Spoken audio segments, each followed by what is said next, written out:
Размышление как важный фактор в духовном познании. Ценим мысль, породившую решение, говорится в одной из первых книг живой этики. Мысль, порождающая решение, приходит к нам, когда мы размышляем на различные темы учения и стремимся внести ее в нашу повседневную жизнь. Чем более серьезный подход к познанию развивается в ученике, тем серьезнее начинает он относиться к размышлению. Оно становится все более систематическим и глубоким. Ученик начинает понимать, как велика дистанция между знанием и применением, между верой и сомнением и верознанием, как сложно справиться с укоренившимися привычками ума, как сложно справиться со своими эмоциями, эгоистическими мыслями, гордыней и множеством других качеств. Как важен оказывается круг друзей, которые помогают устоять и быстрее продвигаться среди грубых вибраций мира, лишенного представления о надземном. Многое в жизни переосмысливается, меняет приоритеты. Многое из того, что вчера было столь привлекательным, становится ненужным и совершенно неинтересным. Другое же приобретает огромную ценность.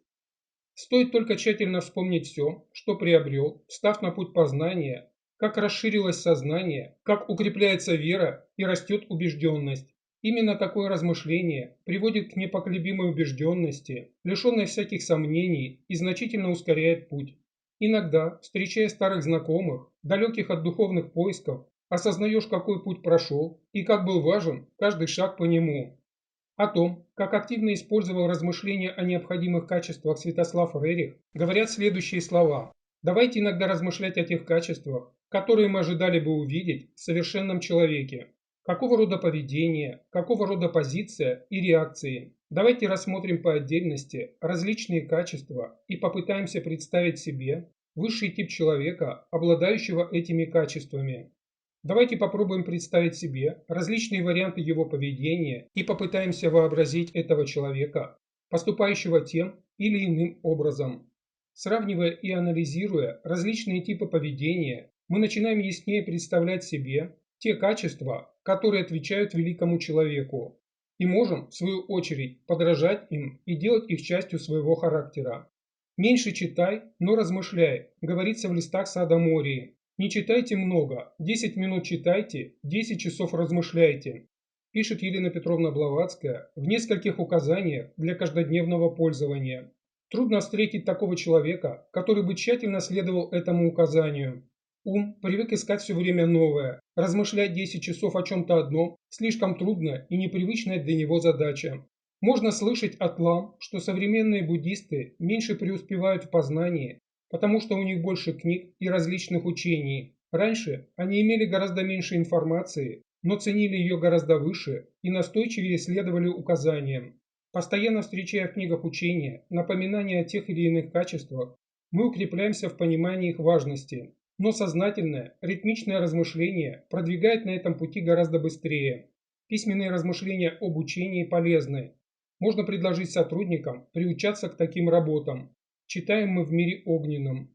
О том, насколько серьезно относятся к необходимости глубокого обдумывания важных идей, стремящиеся углубить свои знания, говорит тот факт, что прошедшие обучение буддисты свободно отпускают неделю на обдумывание одной только идеи, не тратя лишнего времени ни на что другое. Какая серьезная подготовка должна предшествовать этому и какие возможности она рождает, преображая сознание.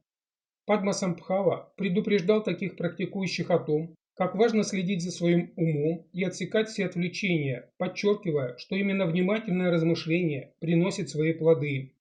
«Мое воззрение выше неба, но мое внимание к пустякам и их последствиям тоньше, чем мука», — говорил он. К такому пониманию важности последствий действий приводит именно размышление. Действие, действие, действие. Не бойся непосильной ноши. Читаем мы в книгах учения и рвемся вперед, но накапливая знания и подходя к синтезу, начинаем понимать, насколько эффективнее глубоко продуманное действие и как разрушительны бывают наши не лучшие методы, неизжитые привычки, поверхностные выводы или близорукие решения. Анализ качеств и свойств входит в йогу. Размышление о добрых качествах и дурных свойствах будет приближением к входу, к продвижению, говорится в надземном. И Елена Ивановна Рерих добавляет: очень поощряю всех сотрудниц к размышлениям, ибо при литературном таланте, При усвоении духа учения можно принести большую пользу, избрав тему учения. В книге «Мир огненный» можно много раз встретить фразу «И такое размышление полезно на пути к миру огненному», подчеркивающую важность этого процесса. Когда мы говорим о подвижности, надо иметь в виду прежде всего подвижность мысли. И такое размышление полезно на пути к миру огненному. Преподанные размышления очистят сознание твое. Известно, что Юрий Рерих брал одно из необходимых качеств и стремился внести его в жизнь в течение дня, размышляя, как лучше его применить. Не уходя из жизни, усвоив привычку глубоко размышлять о необходимых качествах, можно многое понять и усвоить, даже тратя в день на обдумывание всего несколько минут в транспорте по дороге на работу. И если ум, привыкший отвлекаться, сопротивляется такой деятельности, то ритмичные усилия помогают преодолевать его склонности. Никогда не позволяйте ненужным и пустым мыслям занимать ваш ум. Это легче сказать, чем сделать. Вы не можете сесть и в одно мгновение сделать ваш ум чистым. Поэтому вначале старайтесь пресечь дурные или праздные мысли, устремляя ум к разбору своих ошибок, советует Елена Петровна Блаватская. В наше время закон космической справедливости для большинства совсем не очевиден, но стоит внимательно понаблюдать за собой и другими, как становится понятно, что подобное притягивает подобное. Грубость – грубость, а внимательность и глубина мысли соответствующих людей, а с ними и новые возможности. Осознание этого преображает жизнь. Так размышление помогает преодолевать иллюзию и приближаться к действительности. Астрофизику, привыкшему к размышлению о миллиардах звезд и галактик, проще осознать беспредельность и идею существования иных миров. Художнику, постоянно работающему с красками, легче понять мощь воздействия цвета. Изучающему магнитные поля, ощутить наполненность пространства. Так, размышление на важные темы помогает расширить сознание, и многие тонкие понятия перестают быть отвлеченностью и прочно входят в жизнь и преображают ее. Так человечество переходит от религиозной картины мира к научной. Ценим мысль, породившую решение. Решение оценивается качеством применимости. Применимость судима знанием духа. Тогда получается действие, которому можно радоваться. Кто же радуется, тот и верит. Даже вера должна быть обоснована, так учение может жить. Читаем в книге «Листы Содомории». Время, в которое мы сейчас живем, время великих перемен, время, кующее наше будущее.